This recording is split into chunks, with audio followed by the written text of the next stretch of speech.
people in all places and all time. So, with that in mind, what are we going to do with Muhammad? How should we critique him, considering this new information we now have about him? Since much of what we know about early Islam is in doubt, since much of the Quran is also in doubt, since nothing is known of Muhammad until the late 7th century, or Mecca until the mid-8th century, or his story until the 9th century, hundreds of years later and hundreds of miles away, can we therefore conclude that Islam is nothing more than a later redaction possibly begun by Abdul Malik, then continued by his descendants, proving Muhammad had nothing to do with the Quran? So who is he and what is his purpose? It looks like Muhammad is the wrong man at the wrong place, doing the wrong thing at the wrong time. But I like to end with Jesus.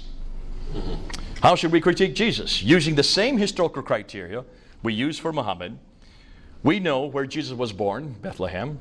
We know where Jesus grew up, Nazareth. We know where Jesus died and when in Jerusalem. We know what Jesus did for the last 3 years of his ministry. We know this all from eyewitness account, Matthew and John. We know this all from hostile accounts. Even people like Tacitus and Josephus do talk about that death there on the cross. We know when they were written, between 15 and 60 years for the gospel accounts in the New Testament. We know that few doubt his historicity, proving that we have the right man at the right place doing the right thing at the right time.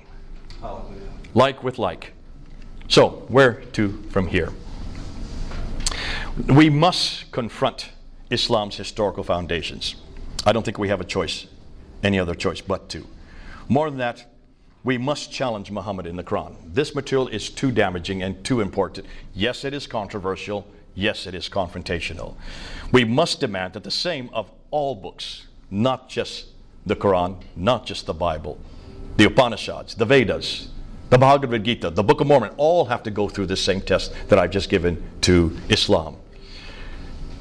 And we must bring it into the public sphere. Too many do not want this to be known. Like Dr. Gerald Hutton, he did not want me to go down to the speaker's corner. I said, I'm not asking you.